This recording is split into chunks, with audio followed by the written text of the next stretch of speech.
Hi guys! I'm Stephanica WK, and this is... Jeff Seaman. I am the writer-director of Legacy, and this guy was my assistant director. And we're here to answer some questions from you guys. Really, really great questions. So, yeah, take it away. Okay. Question number 1. You start. All right. Jake asks, does the tone of the film match any of the games in particular? That's all you. Well, it's based on the Ocarina of Time game mostly, but the catch is it's based on the Defeated Hero timeline. So... Is it? I'm Yeah. just teasing.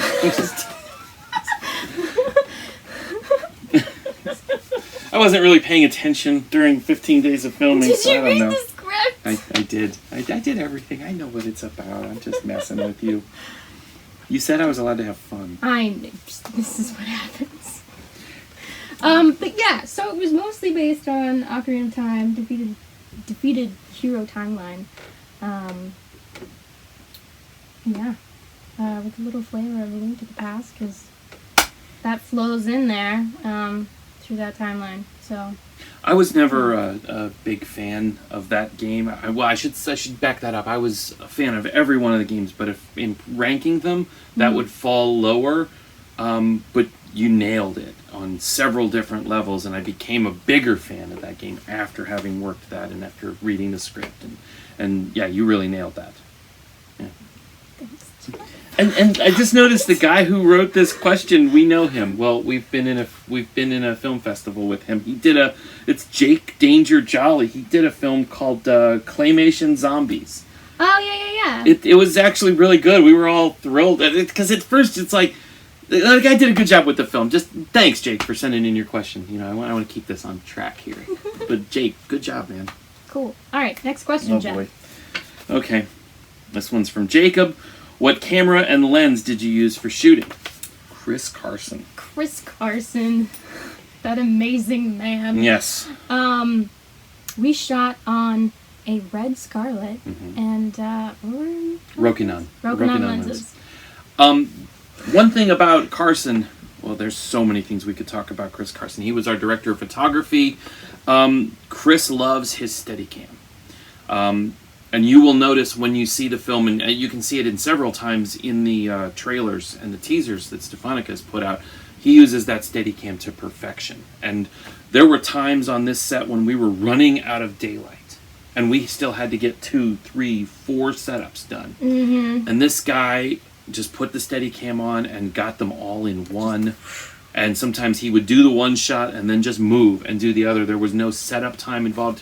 When things were on the line, Carson saved our butts many, many times. Yeah, he was definitely a true asset to this film. We wouldn't have made most of our days. No, not at all. Without him. It was really great shot listing and stuff with him, because I'd come with ideas, and then I loved hearing all the different ways we could do things, and his input into that, and I remember one scene in particular, about halfway through the film, I had probably like 12 different shots written out, graphed, storyboarded, and everything, and he's like, why don't we just do this in one Steadicam Make shot? it a oneer.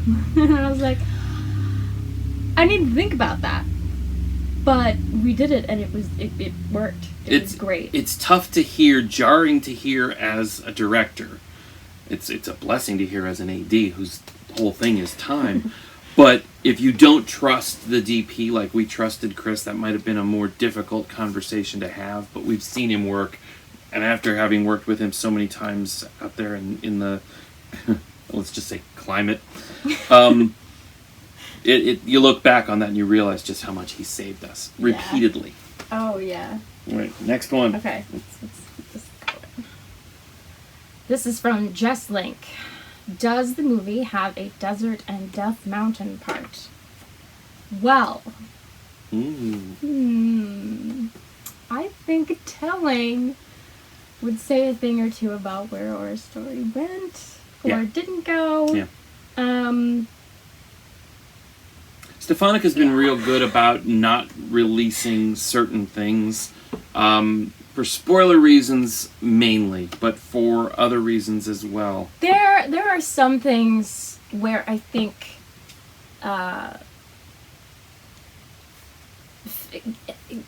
you're just gonna expect is gonna be there, and I think you won't be disappointed in what is in there. Yeah. But there are some things that are better left when you see it. Oh yeah. And I definitely don't want to take away from that. I know exactly who you're talking about. So we're gonna keep a lid on that. Keep going on to the next one. Thanks, Jesslyn. Kevin, do any of you actually play the ocarina outside of the production for fun or hobby? Good question, Kevin. Actually, yes. No, not me. No, not me. No. Her name is Cosette. She played Arsaria. She had never played ocarina before shooting Legacy with us. She had never acted. She didn't. This was her first film. And she's gone on to a lot and since now, then. And now she's done like five or six. A lot with me. I love that little girl. So do I. She's growing up.